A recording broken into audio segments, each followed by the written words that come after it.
Hey everybody, my name's Matt. I'm an alcoholic. Wow, thank you so much everyone for a great weekend. Phil, thank you and the committee for inviting me to come here. And I guess this journey started over 5 years ago. Like Keith was saying last night, I guess we met in Crested Butte, Phil, and I met your wife Lynn, and it was a great time there, and we've stayed in touch since. So I feel like I know you guys a lot more, and we just met literally on Friday for the first time, Keith and a lot of others here, and it's been a great overall weekend. The other speakers have been fantastic. We could have ended last night and have gone home happy, and so I'm really thankful for those who have gone before me here at the podium, who set the bar extremely high, so there's no pressure whatsoever. I truly love Alcoholics Anonymous and the gift it is to be here and to share my story is incredible. It's one that I don't take for granted. I'm always humbled to do anything for Alcoholics Anonymous, because Alcoholics Anonymous is why I'm standing here today. My sobriety date's May 1st of 2008. I do have a home group in Nashville. I also attend other meetings in the area and online. I have a sponsor. He knows that he's my sponsor. I also have the privilege of taking other guys through the steps and watching the miracles happen in their lives, and thank God for that. Thank God for sponsorship. I think that the men in my life, are some of the greatest gifts I have, because I can see the miracles happening in their lives so much easier than I can see them happening in mine. And that's 14 years down the road. I mean, they're happening every day, but I have this perception that prevents me from seeing them in my own life. And through the steps and through this conscious contact of a power greater than myself, I do see them more frequently than I used to. But I can see them so much easier in you. So I'm thankful for the men and women in my life and in the fellowship of Alcoholics Anonymous. My first drink was in. Let me take a step back. I grew up in North Carolina. I moved around a lot when I was a kid, but that's going to be the short answer to where you're from. And I spent most of my early youth and adulthood in that state. The thing from some of my first memories as a child were great. My family was loving, supporting. They would do anything for us. I had a little sister that was born 3 years after me, and I saw nothing but love from that home. But yet there was something inside of me that felt like I didn't quite belong to that unit. Like they weren't really my tribe. And I don't remember this specific event. My mom had told me recently, within the last few years, that I came up to her when I was 3 and just looked at her and said, "Mom, you know what? I know I'm adopted and I need to know where my real family is." And she laughed as well. And I don't know where, that came from. I don't even remember saying it. But I've done the research, and they are who they say they are. Sense. There's just this feeling of apartness, like the other speakers this weekend have shared, and like I've heard shared by so many others, that just something wasn't quite right. I went through the process of growing up, and even though I had these feelings inside, and I had friends, and I was, active in sports and all of the things, running around playing, G.I. Joe is what we used to do when we were young, and dress up in fatigues. I had an uncle who was smaller, and I could fit into his fatigues, and I thought that was the coolest thing, and I'd run through the woods and have these imaginary battles that are going on in my head, and I had a good life, I had a good life, but there was something still missing, and I didn't realize that it was missing until summer going into 6th grade. Me and my best friend at the time, we found his mom's stash of vodka above the washing and dryer machine. And the fact that we found it makes me think we were looking for it for a little bit.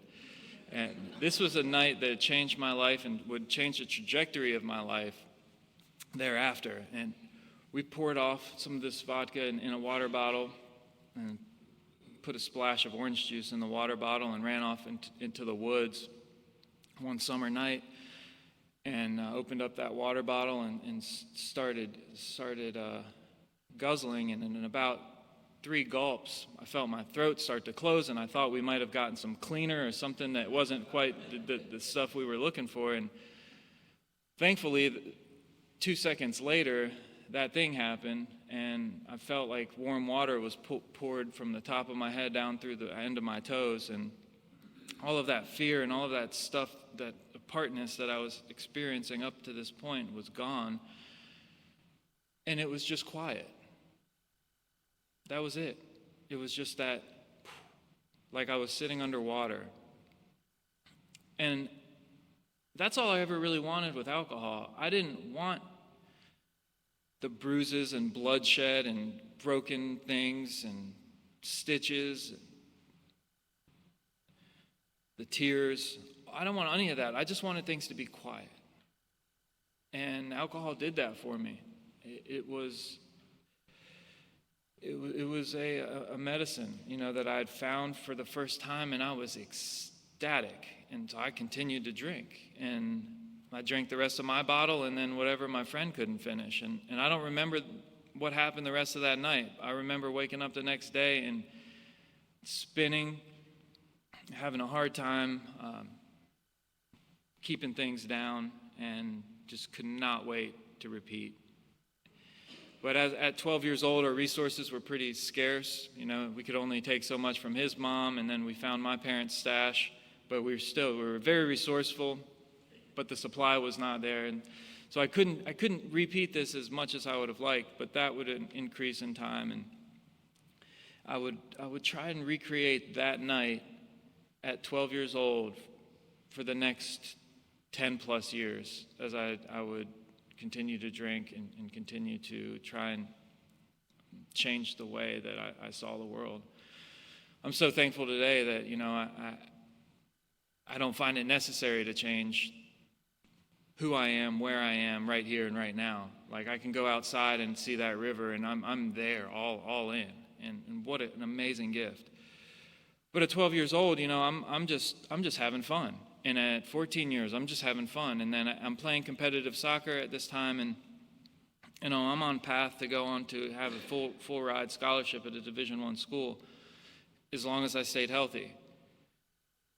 But I had something else going, another driving force in my life, and it was this party. I wanted to feel the effects produced by alcohol at all costs. And so slowly but surely, I started to make that sacrifice. And I tried to, I'll be honest, I tried to do both at the same time, but it really wasn't pretty. To play competitive soccer drunk is just not a pretty sight, and I was called out on it. And I remember a lot of praise and a lot of good intended people encouraging me to go on the right way. And I had enough, proof to say, look, this drinking stuff is bad news. I'm having bad outcomes when I'm drinking. It starts off great plan, but then somewhere along the lines, I lose the ability to stop. And if you're like me, coming into Alcoholics Anonymous, I didn't know if I was an alcoholic or not, because I thought these alcoholics were people like my grandfather, who used to drink and go to the bar, drink, come home, and do horrible things to the family. I wasn't a violent alcoholic. I was violent when I wasn't drinking. Like, I needed that sauce to just let me chill.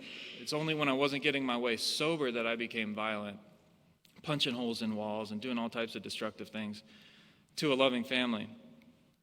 And so, I was kind of laid under the radar, but subconsciously, I think I made a decision to pursue professional alcoholism over professional soccer right around 15 or 16 years old.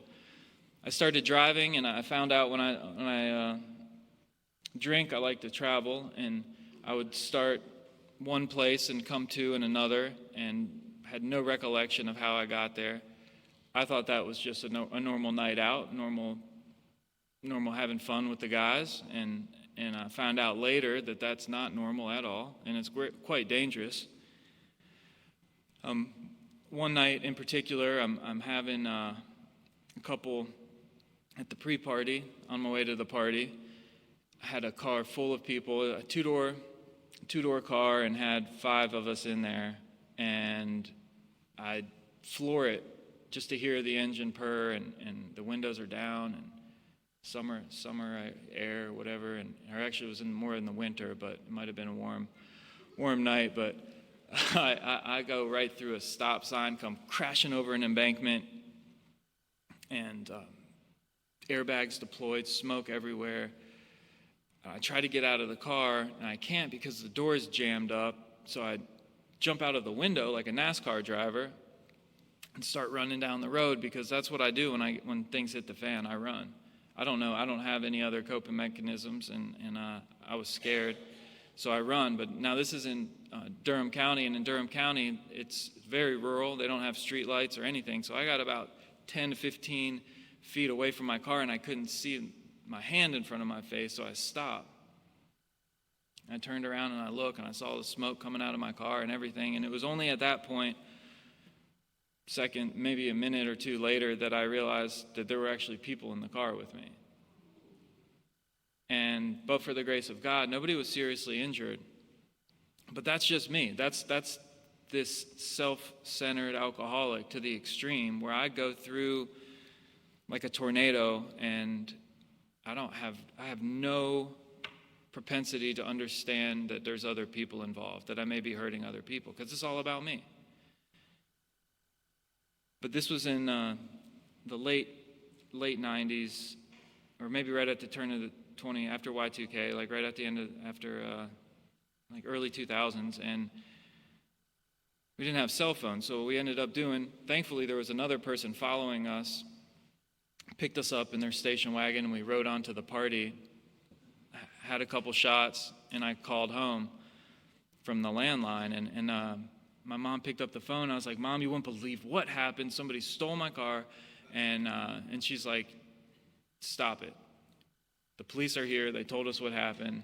You need to get your butt back to the accident. I'll be there in 15 minutes."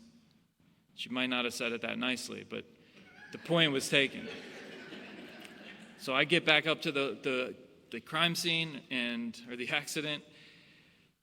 There's 2 state troopers there, or county sheriffs, and my mom. The sheriff says, "Son, have you had anything to drink tonight?" "Well, officer, I'll be honest, I did have one after the accident." He looked at me, he said, "That's a good answer." I said, "Yeah, I know it is. I don't even know where it came from, but it just was, boom, right out." I was good. I thought I was a really smart kid, that I could lie and cheat, steal my way into any and out of any situation just to get what I wanted and get away with it. And that worked for a while, and it was cute for a while. And because of the time, and as it would be, like, I didn't get a DUI that night. I got some other, lesser charges. But 3 months later, I stole my parents' car. I borrowed it without their permission, and they, that was the first night that I had a drink in public. And this was an amazing night. If you're young like me, and like you've been drinking like undercover, kind of, or in the dark, and now it's like, hey, I'm finally getting able to do it like everybody else, like out in public. So I had my drinks. I had them in my mind. I had it premeditated. This is what I'm going to order. This is this. I put a nice shirt on. We go out with these guys, and we go to a private club in Raleigh, North Carolina, and I remember that night vividly too, because there were these two young ladies, where they were old at the time. They were probably like 23, and I was going to go over to them, but I needed to have a drink first. I ordered a Makers and Ginger, and after that first one, on the way to the second one, I was like, I can do this. Like, I can talk to anybody. And I went over and I told them where I'd been the last 23 years of their life, and they laughed, and we laughed. And I don't know if it was at me or with me, but it didn't matter, because I was in the zone, and I was in, finally, where I'd wanted to be my whole life, just at one with the world. And that night we went back to their place and had some more fun, and late night party favors called for a trip across town, and I'm driving, and this was the first night that I saw a flashlight in the side mirror at a stoplight. And if you ever see a flashlight in your side mirror, that means the law might be walking up towards your car. And that's precisely what happened that night. My first night in jail, they took me in, and I did what I did when I get into trouble. I call home, and my dad picked up the phone this time, and I said, "Hey, Dad, you wouldn't believe what happened." And he said, "I'm sleeping. I'll think about it. I'll call you in the morning, or we'll talk in the morning." Click. And now this is my first night in jail, and I did not like the amenities in this facility. They were not up to par with where I was, the type of life that I was trying to live, or at least I thought I was living. I left that facility and went home. My thought was, I'm going to have to find somebody that can drive me. That's it. Not that there may be this thing, with drinking that I might need to address or anything. It was just like, I need to find a new ride. And so I did. But back then, I don't know, they still may do this, they have these things called assessments. And if you haven't taken an assessment, it's basically a standardized test for your drinking and lifestyle thereof. I went to this assessment, and I said, all right, I'm a smart guy, I'm going to pass this test, but I ended up failing or passing, depending on which side you're on. They said, you got to go to A&A. Like, A&A. All right, I'm 17 years old. There's no way I'm an alcoholic. But to appease the courts, I will go to this meeting of A&A. And I go into this little church basement in Raleigh, and I go in, and as soon as I open the door, I get hit with this big cloud of smoke. And I'm like wondering if this place is on fire or what. But they're smoking like a chimney inside. I might have shown up right before the meeting was going to start. And I saw figures, but I couldn't see anybody. It was that dark, that smoky. I couldn't even see the end of the little meeting room. But I walk in and I start to see there's people in here, and sure enough, and they are old. And not just like old, like, mom and dad old, but like, Tales from the Crypt, like these are ancient folks here, and I'm like, Grandma and Grandpa, I'm so glad that you made it. This is a good, I'm glad you're here. And they were really nice, just like Grandma and Grandpas usually are, and they would say, oh, hi, we're so glad you're here. And I'm like, yeah, I'm glad you're here. I don't remember much besides the smoke and the old people in that meeting. One thing they did say at the end was, you just keep coming back. And I said, yeah, I'll see you in about 50 years, all right? You guys just stay off the roads, be safe, and thanks for the information, right? Like the book says, I'm very, at this point, I'm not convinced. I still have no idea what alcoholism is. I'm still running on the delusion that I can wrest satisfaction out of life if only I manage it well. And some of the things that I found that manage life well are money, relationships, cars, things outside of me that I think if I have them, you're going to leave me alone. And for the most part, that works for a while. All along, I have something inside of me that I simply cannot quench. And the price that it's costing me to quench that thirst continues to go up. I get into some more trouble in Raleigh, and then I have to move out to the mountains. My dad took a new job out there, and the courts said, you know what, you can move across the state, and that will prevent you from getting penalized in this. Basically, the county I was living in didn't want me anymore, so they were offering me up to a new one to start over. So I took it, geographical change, that sounds like a good idea. And I found exactly what I was looking for, but in better quality in the mountains. Instead of whiskey, I started drinking cognac because that's more sophisticated. And then I found moonshine. And that I could get at a very low cost. I got it in a nice box filled with mason jars. And I was much more economical drinker. And I even found I could gift this to people. I could gift them a quart, and knowing very well that they would not drink it. But I would stash it in their house as a gift, and then I know it was there every time I'd make my rounds and come around. See, I thought I was a really nice guy, though, and I can be nice even when I'm selfish. So I get on, and by this time I hadn't finished high school yet. I'm 19 years old. I hadn't finished high school. I'm working just to keep people, at bay, but I'm really having a hard time keeping a job. So I'm very entrepreneurial at this point in my life. And I'm traveling around, and I have things, and I'm moving, and we're going and snowboarding in the wintertime and going to the beach, and I'm thinking like I'm doing well.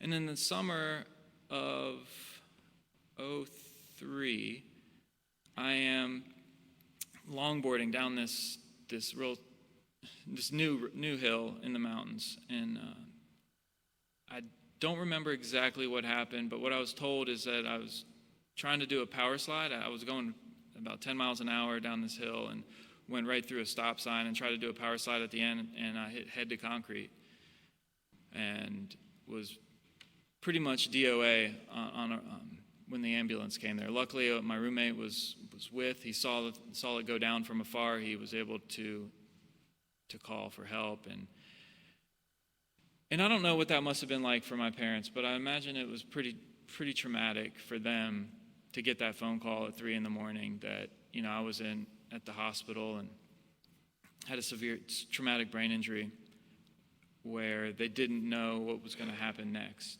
They had to induce me into a coma. The brain was swelling at a rapid pace, and in order to alleviate that, they had to remove part of my head, let the brain swell, and then it was just a waiting game. And my parents, they showed up like they always did for my life events, and they prayed, and they prayed, and they stayed overnight, and the next day, the doctor says there's something that's happened that we can't quite explain. The brain has gone from far right back to an equilibrium into center, and it looks okay. Like that was a major feat by the grace of God that was crossed. Now, there would still be several weeks of rehab. I had to learn the basics of walking and talking and putting shoes on the right feet and a lot of these things that we take for granted. And I don't remember those 3 weeks. I do remember getting out when it was time to be discharged from this hospital. My buddy picked me up and passed me a flask and one of those medicinal cigarettes that has not quite been legalized in that state yet, and I was back off to it, just like that, without skipping a beat. Because that's what I do. I'm an alcoholic. I don't have the choice whether I drink or once I start, when it's going to stop. I still didn't know this about myself at this time. And one of the reasons I tell you this story about the skateboarding is because I haven't had a single thought, desire, inclination to hop on a skateboard again. Right? I'm what the book would call a moderate or a hard skateboarder with sufficient evidence or sufficient consequences. I don't have to do it again. With alcohol, not so lucky.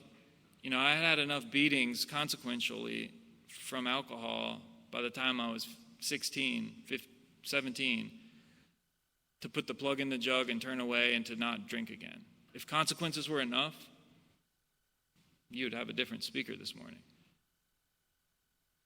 But I was suffering from this mental obsession and this physical allergy that Dr. Silkworth talks about in the doctor's opinion. And I didn't have any idea. I thought that alcoholics were just a bunch of old, people who ran their cars, and into ditches and, slept under bridges and stuff. Now, for some of us, that's where we go. And it wouldn't be long before I joined the homeless crew, but that's not at all what alcoholism is. I think there's a definition of alcoholics or alcoholism on page 44 I really like, and it's there's not an explicit definition in our book, but it does say if when you honestly want to, you find you cannot quit entirely, or if drinking, you have little control over the amount you take, you're probably an alcoholic. Well, that's either or. If I can say yes to one of two of those, I may be an alcoholic. And I couldn't quit entirely. I had sufficient reasons to, and now I get out of the hospital with this after having a traumatic brain injury with some high-powered pain medicine, and I was taking that as I prescribed, not as it was prescribed, and finding that I didn't need to drink as much to feel the effects produced by alcohol. So I'm really doing well. I'm not having to spend as much on alcohol. My bottles aren't having to be thrown in the recycling as much. I felt like everything was okay, but what was happening is I was entering into some of the darkest years of my life because this thing had me and it wasn't letting go. When I started drinking, I didn't know where I was going to end up. Still to this day, I don't ever, and this is just me, I don't ever remember consciously saying, like, I'm going to stop, and just being able to stop. Once I start, I am stopped. Something has to stop me. And usually that ended up being a hospital, checking myself in, or the back of a police car. That's just me. Half measures avail us nothing. And I was one that just liked to push it to the limit. I really, you know what, and from a very early age, you know, I had this, my parents took us to church and we had this conception of a very, like, you know, a loving God, but also one that knew everything, and if you were doing wrong, then he was going to get you. He was a punishing God. And so I'd already known by the time I was 8 that this God didn't want anything to do with me, or at least if he did, I'm on the bad list. So I'm just running the show myself, and I'm barely making it, you know, and even with, you know, the things on the outside, I'm barely hanging on, and I'm living in motels under aliases. You know, I'm just hanging out with some really some people who I wouldn't invite over at my house. You know, like, to be honest, like, just some people who don't come out during the daytime at all, and we were just you know, living it up, living one day at a time. The last ditch effort I made to regain my life was to get a girlfriend, because naturally that was the one thing I hadn't tried. I tried moving, I tried switching substances, I tried, you know, the courts, hospitals, all that stuff, but I was hanging out with this group, and this beautiful young lady had just gotten out of prison, and felt like I could trust her. All right, just to let you know where I was in my life. And we had this, you know, just incredible toxic relationship. But you know what? I was convinced that this was the one. And we rode this thing down into the ground, and at this point in time, I'd started finding myself in jails and in hospitals and places I couldn't get out of a lot more frequently. And I'd be in these places, and I would make that solemn oath, like, God, if you get me out this time, I swear I'll never, you know, do this again.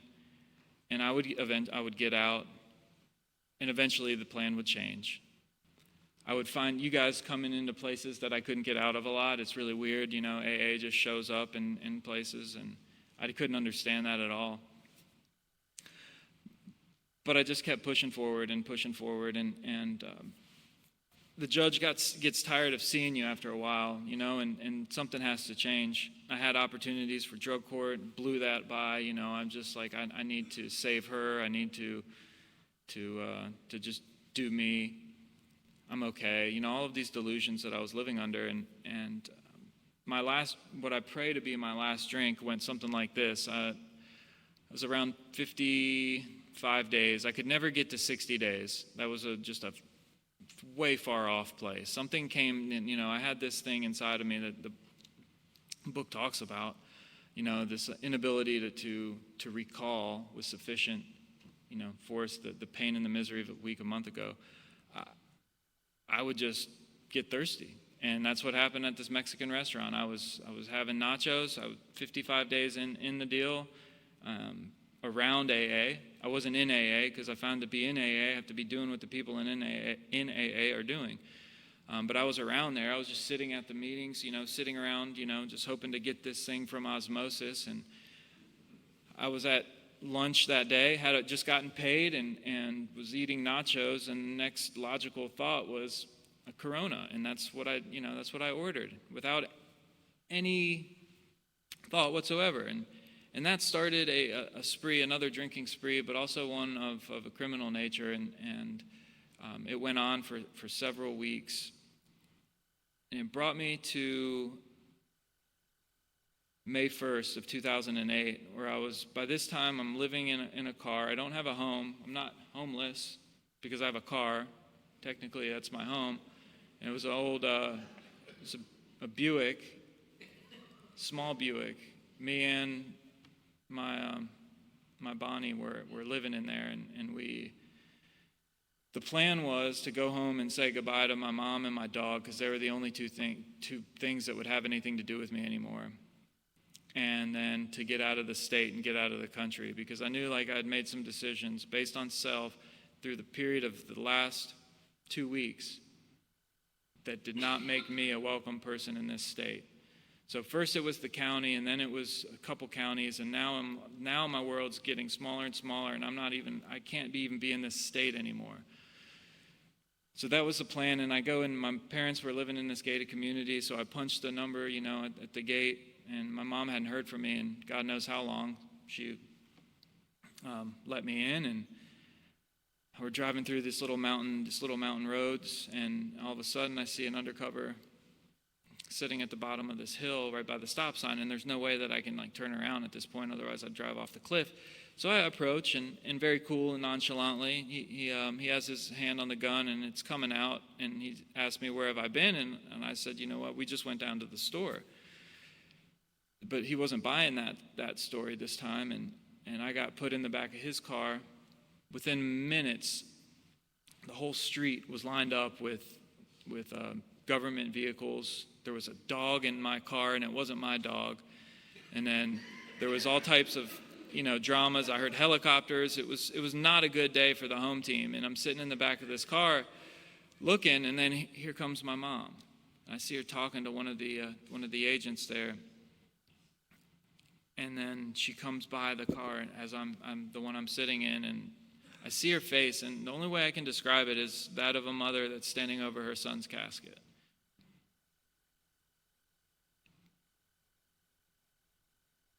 And at that moment, something inside of me cried out that I didn't know I still had, and I just said, God, I can't do this anymore.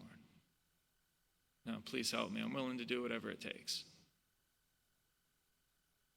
And it broke, and the first thing that came to my mind right after having that moment were those people in AA. It's you guys had come and infiltrated my psyche enough in these places I couldn't get out of that I knew there was something happening here. There was a miracle happening amongst you that I felt like maybe just by maybe, it could work for me. So my prayer was, I'm ready to do whatever it takes, and I believe God offered expedited delivery on the answer, and I don't have too many that are like that, but this was clear. So I said, all right, I'm ready to go. And I would love to tell you that, I got out on bail that day, and they've been an active home group member ever since, but that's just not the way it went down. Because part of the steps, what we realize is we have to make restitution for harms done, and I had done some serious harms on many levels. So at 23 years old, I'm sitting in a federal penitentiary, or not a penitentiary, federal holding facility, facing 929 months for a series of crimes that were committed over the last 2 years, but specifically in the last 2 weeks of my life, I'd made these decisions. And I didn't have too many people to call. Actually, I didn't have anybody to call. And I'm sitting in 23 hours, 50 minutes a day in a cell with a lot of time to think about decisions I've made. And I was done. I was defeated.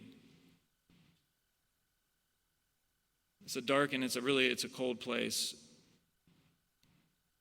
When we got out for 10 minutes to make a phone call, I just sat there on the phone, pretending maybe to talk to people. I don't know. I wanted you to think that I still had this thing together, but in all reality, like I had nobody.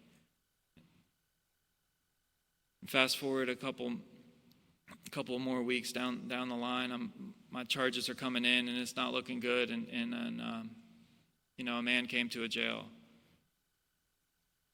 and there was a member of Alcoholics Anonymous who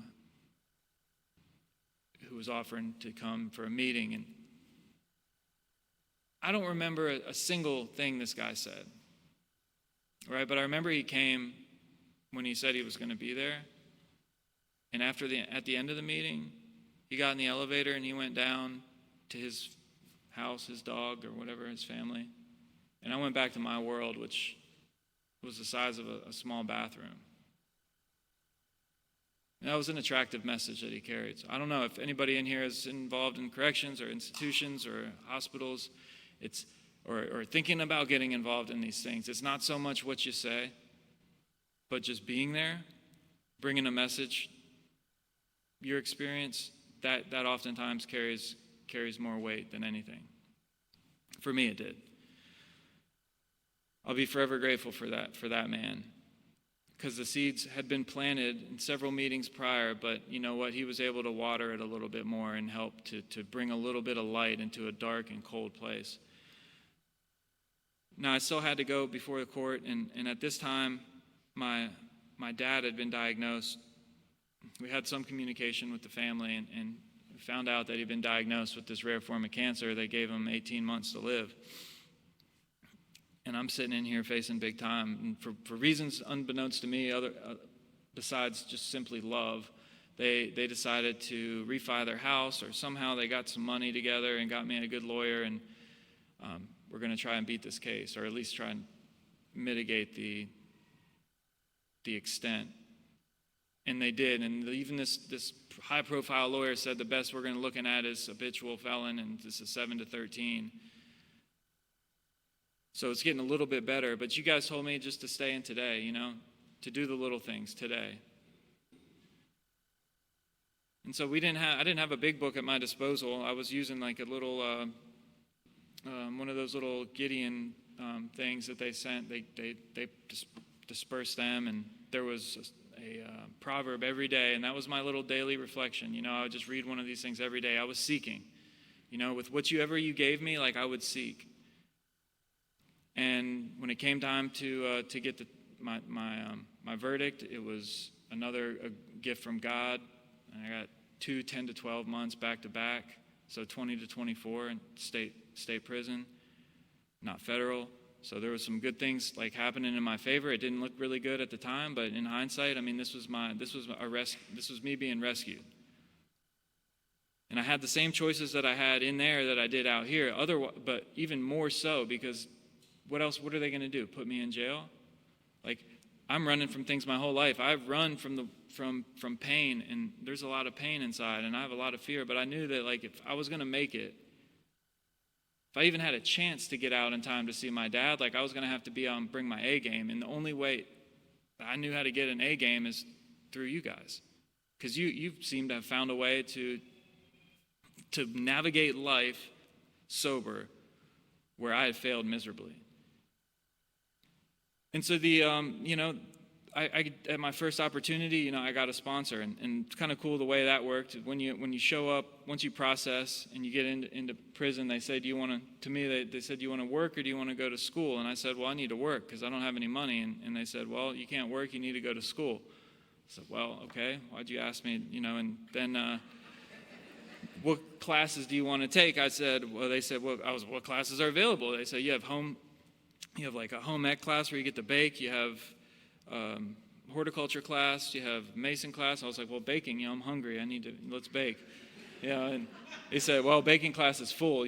What's next? Well, why did you even tell me it's available? And that's the kind of way that's my experience with the system. Sometimes it was kind of hard to get through, but I took whatever they gave me, and I ended up taking this horticulture class. And that's where I met my first sponsor. It's also where I learned the principles that you guys have taught me also, in that, if you show up to class and you do the work, things get done. And I learned about plants and how, I can plant this seed and add some water, but there is something much greater than me that makes it transform from a seed to a seedling, from a seedling to a rooted plant, from a rooted plant to a crop that I can harvest and eat. Like, that's miraculous.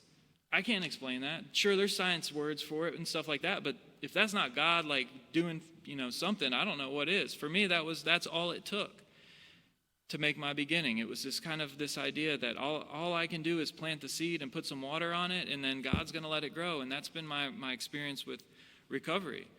I can't manufacture a spiritual awakening myself. I tried with lots of alcohol, and I guess you could say that was a spiritual awakening of one variety, but that's not the kind that I need in order to be able to live happily and usefully.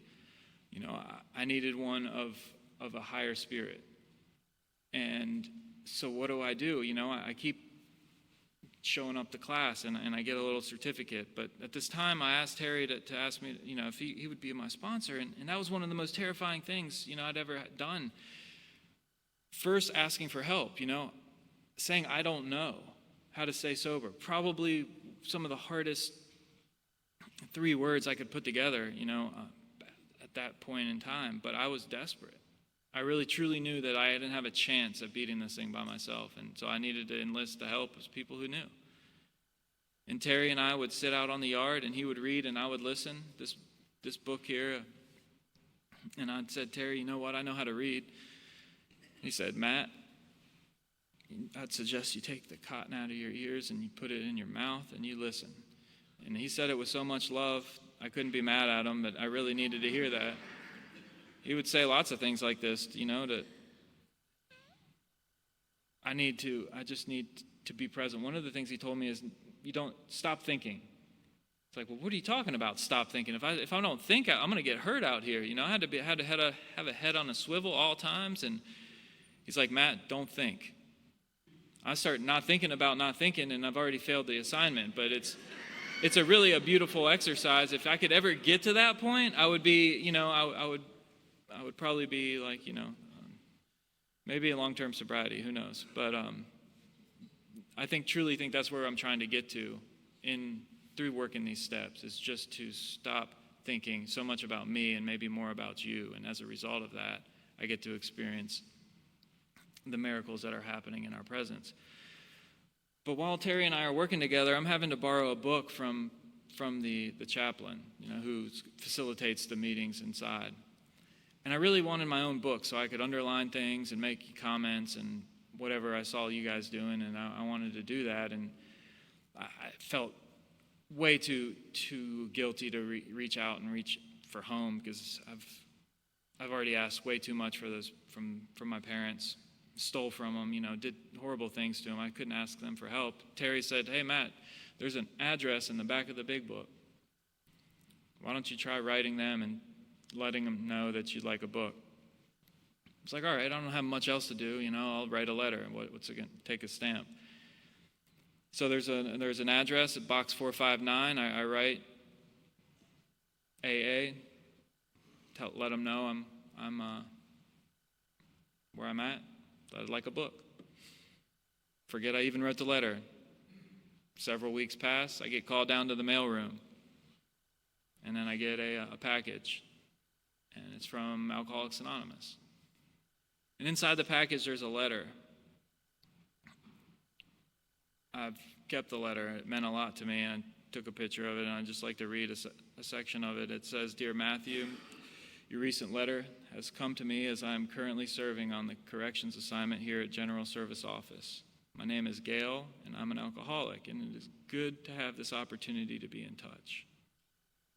It sounds as if you have paid a high price for your drinking, and I'm glad to know that you are turning to Alcoholics Anonymous for help." She goes on to say some things in fellowship, Gail, and she signs it. This is a handwritten letter.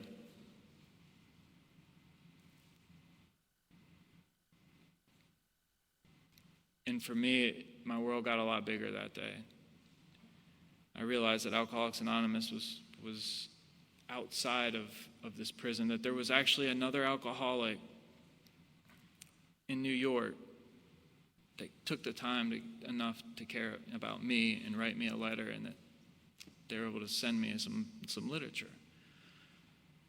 And boy, I got a hold of that literature, and I was on fire. I was underlining things, and in these pamphlets, and I'd go to Terry's building, and it'd be like Sunday or something. I'd be like, Terry, check this out. Concept 4, blah, blah, blah, blah, blah. And Terry's like, Matt, he was watching football or something. He says, Matt, you got to find a life other than AA. And I was like, what? Other than AA? Like, no. Like, I'm fear, like Bill's story, fear sobered me for a bit. And it did me too. And I don't think that's a bad place to be. I haven't found too many people that drink in AA meetings or studying the traditions or concepts. It just doesn't happen too much.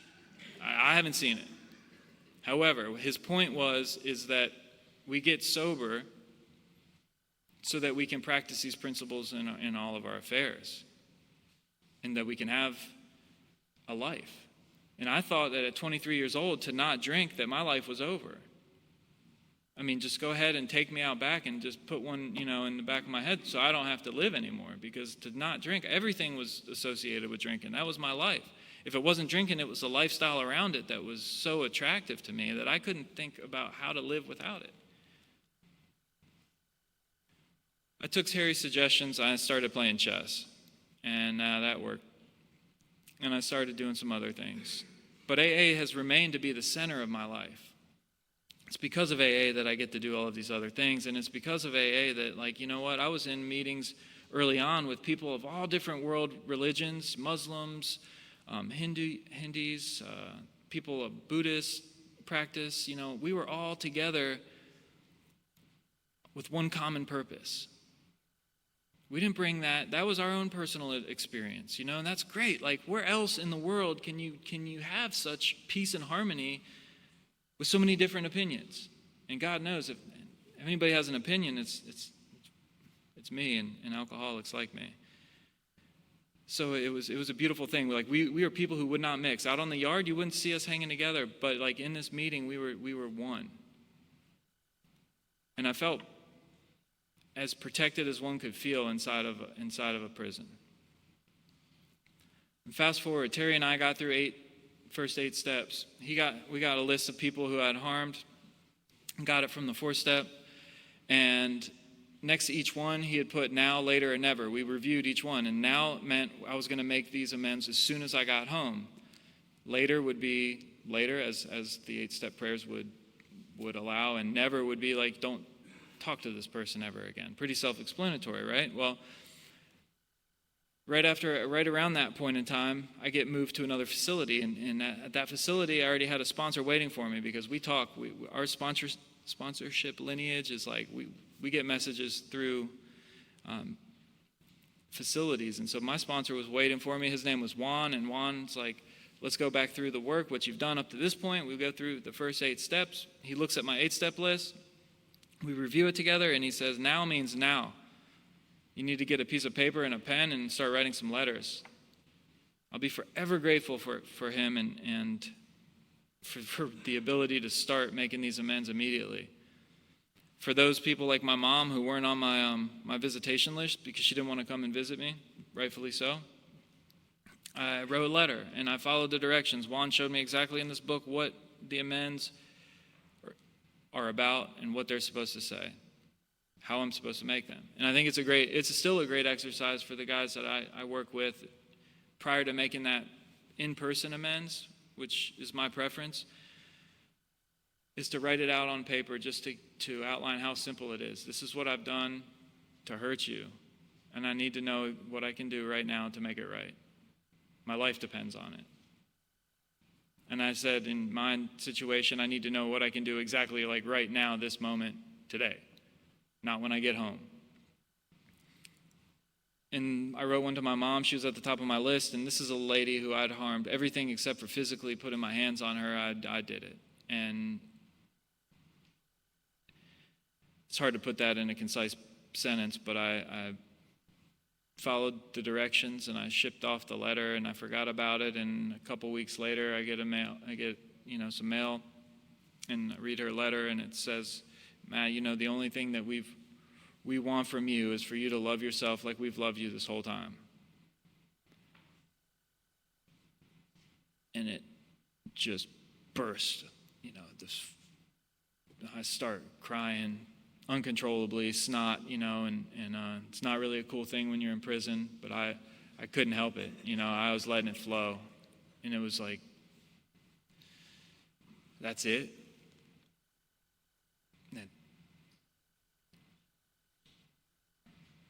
And at the same time, I told Terry there were certain things on my 4th step that I wasn't going to share with him in step 5, because of he was just another one of me. Like, on the inside, I'm not an idiot, like, I'm not going to tell him some things that are going to keep me in prison for longer.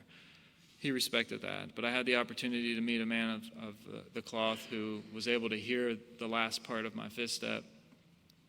And right around the same time, both of these things happen, and I'm about 9 months sober. And I walk out onto the yard, and I'm alarmed because I don't see anybody else out there, and that could mean one of two things. Maybe I'm the first one out, or the yard's closed, which means I have a target on my back, and I better get back inside quick because they're going to start shooting. And I pause, and I look out further to look and see if the guards are up there and pointing a gun at me, and they're not. I don't even see the gun towers anymore. The barbed wire fences, the Constantine wire, all of that stuff's gone. And I'm just standing there on top of this little hill. And I feel the sun just come through me, come up, down my body from my head. And I feel myself standing there like a free man. For the first time, I felt free inside of a medium security prison. And I realize now that I was doing time well before I got to state. And that all of us in some capacity are in this bondage of self. We're already doing time. I have a prison built for myself in the free world that I lived in for a long period of time and that I can go back to even now, like anytime I want. The reason I even would argue that might be worse is because my mom slept better when I was in prison than when I was out in the free world in that prison that I was living in. So don't let the fact that I got sober in prison deter you or think that's, I'm not in prison, so I don't need to, just consider that.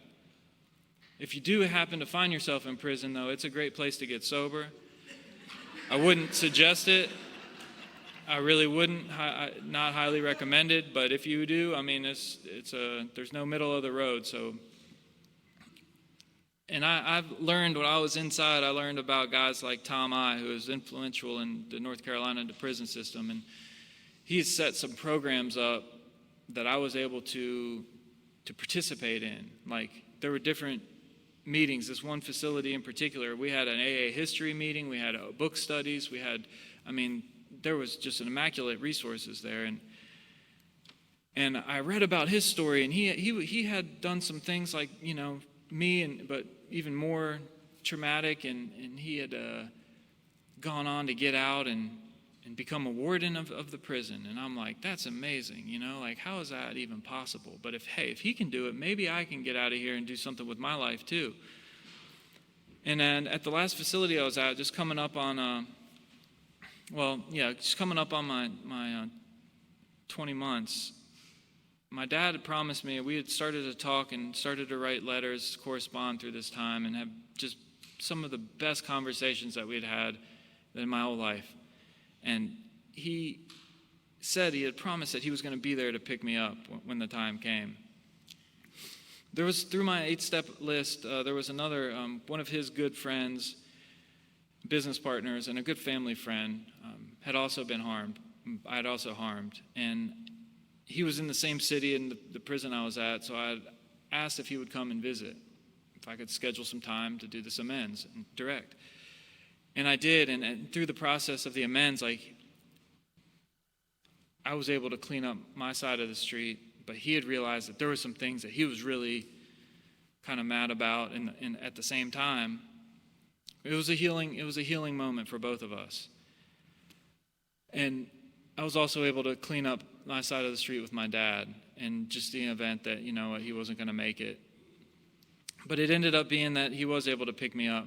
Prior to picking me up, I'm at my last facility, and I go to the AA meeting because I'm dialed in at this point in time. I know that this is my what I do. When I go to a new place, I find the AA meeting. And in prison, you have to get your name on a list. It's not as easy as just driving, finding it in a directory.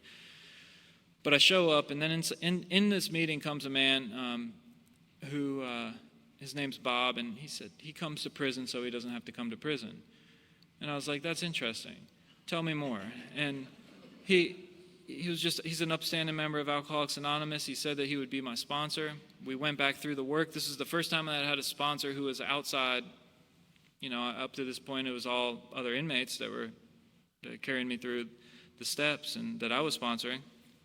And Bob's like, you know, we go through the work together, and it was validating to know that, like, you know, everything I had done up to this point, and it was legit, and that we were, you know, it was solid. My house was being built on a solid foundation, and it was getting ready, time to go. And Bob knew a guy that was in Tennessee. So I was really happy to know that they had AA in Tennessee, because at this time my parents had moved from North Carolina to Tennessee. My dad took a new job prior to his diagnosis, and he put me in touch with Scott, who's my current sponsor. But I'm thinking, like, you know, you guys are everywhere. So I get in, and I get to come back to Tennessee, and I don't know really what's going on. Bob told me, you need to find a commitment. You need to get your home group. You need to find some other guys to take through the steps. And he was really big on commitments. So I go and I find the first group I can go to. It's a noon meeting. I didn't realize that they met every day. But I was accountable. I was like, all right, I'm going to go every day. I picked the home group, the one home group that meets the most in the whole city. And I reluctantly kept continuing, because you guys have taught me how to, like, be where I say I'm going to be and do what I say I'm going to do. And so, you know what, I went forward with it. And they told me I had to get commitments. I said, how do you get a commitment? And Bob told me to find an old timer and ask them how they, you know, how can I be of service? So that's what I did. I went up to this old guy, Detroit Dave, and I said, Detroit, I need to get involved in service. And he said, what? It's like, I need to get involved in service. And he looks at his friend next to him, and he's like, he wants to get involved in service. And they start laughing at me. Or laughing, not at me, but they start laughing. And I was like, what the heck's so funny here? My life's on the line, and these guys are laughing. And he's like, oh, you want to get involved in service? Come to the business meeting on Thursday. You know, I'm like, all right, well, okay, Dave. I love Dave to this day. And I ended up leaving that business meeting the GSR of my home group. And I had no idea what a GSR meant, what it stood for. It's a group service representative, and that's a position that is really important for that group. I represented the group at the area level, which is like at the state in Tennessee. And it was incredible. I mean, I moved to Tennessee, and I knew like 3 people: my mom, my dad, and Scott. And now, like, after the first assembly, I met people from Knoxville to Memphis and everywhere in between. I had this weird idea of, like, I wanted to get involved in carrying the message back into the correctional facilities. And my PO at the time was like, yeah, that's not a good idea. You know, she didn't understand my desire. Most people look down upon people who are trying to get back into prison after they just got out. But you guys have shown me a way to live, and that I really wanted to be a part of. So I went in, and I went to my corrections at the area level, and I said, you know what, I'm just got out, and I would like to go back in. And they were like, welcome, we're glad you're here. Why don't you keep coming, and we'll see what happens. And I'd like to tell you, as a result of going and just raising my hand at the area assembly, I was able to carry a meeting into a local county jail for 3 years, immediately following my release, which is unheard of in the state. And I was also able to go in and share at a maximum security prison in Nashville, thanks to a member in that committee. It's anytime I set my eyes on something, AA kind of has opened the door to be able to do that, especially when it's in service of others. I'd had this idea. My dad wasn't doing too well, and I'd heard, I could get a coin from my home group. I got a medallion for my 1 year, even though I'd already celebrated. He wasn't going to make it to my second year. I could tell he was deteriorating fast, and I had the opportunity to sit on the couch with him one night, and I just said, hey, Dad, I want to give you this, and it was my medallion, and he looked at it like it was a 50-carat diamond. He's like, wow, I'm so proud of you, And we had that moment. He also was able to share some really intimate things with me about when I was a kid, and just priceless gifts. And shortly thereafter, he passed at 52. And I was there. I was fully there. And I was able to be there for my mom and my sister in a way that I hadn't been for 26 years. And you guys showed me how to do that. You guys showed me how to suit up and show up for life, good and bad. And my dad hadn't had a chance to meet any of you, but he loved each and every one of you, really, because he gave him his son back. And then I had the opportunity a few months later to walk my little sister down the aisle at her wedding. And I hadn't been up to this point in my life, I'd been to any weddings. I didn't even know what the ceremonies were like. And, but people knew better than to ask me to come to weddings, I guess. But I had a chance to walk her down the aisle. A couple things are, we have to check out soon. You don't have to stay for the next 60 minutes, but this was a 2-hour talk. I know I had the opportunity to go back to school, because after that horticulture class, I'd kind of caught the bug of higher, education. And so I started small at a community college, took 2 classes, and I was like, you know what, I did really well at those 2 classes. I got recommended for an honors program. I completed the honors program, graduated with honors at a community college, and had wanted to go on and pursue bachelor's, a 4-year degree. And I transferred those credits into a private school in Nashville. This is all sober. This is all stuff that you guys have shown me how to do, and I saw you doing. So I was like, you know what, I'm going to follow in your footsteps, and so I did, and I ended up at the end of that 4-year school, and at the end of the that semester, I had one semester left, and a professor has recommended me for a scholarship program to study in France, and I was able to. But me, my record is horrible. It's 15 pages long. As soon as they figure out who I am, they're going to, lock me at the border, or they're going to not let me back in once I get over there. And you guys told me, God, you do the footwork and let God take care of the results. And so that's what I did. And I went down to Atlanta, and I went to the magistrate's office, and I got a student visa. I went to the other place and got a passport. And then within 3 months from getting this opportunity, I'm in a big plane going over a big lake, to a country that I don't speak the native language. But you know what? I hear they have AA there. So that's my first stop. And I had an incredible experience living abroad, and I got to meet people from all over the world, study with people all over the world, had incredible experiences. And I wasn't thirsty one time. And that's thanks to Alcoholics Anonymous and this power greater than myself that, will fly with me wherever I go. See, again, I thought my life was over when I was 23, sitting inside of medium security prison with really no hope on the horizon. Like, that life was over, and thank goodness for that. I had to be willing to let go of all of that other stuff, though, in order to embrace this new life that's continuing to unfold in front of me at this very moment. And it's almost too good for me to even articulate and to be able to share. There's pain, there's definitely a lot of growth going on a regular basis, and that's painful in my experience. But man, I almost missed this thing. And I'm so thankful, eternally grateful to be on it, on the path with you guys. I've had incredible experiences to take meetings into prisons, the ones that I used to be in, that I got sober in, and share, a little bit of hope with these guys. I get home from France, and this girl that I broke her heart, she deleted my number. So when I texted her, asked how she's doing, she responded and was like, "Hey, how you doing? Who is this?" And she gave me another shot. And I asked for dinner, but she gave me lunch. And she wouldn't let me kiss her for 2 months. And I actually had to, I didn't have to. I got to learn about her and meet her as a person and build this incredible relationship. And this past year, we celebrated 5 years of marriage.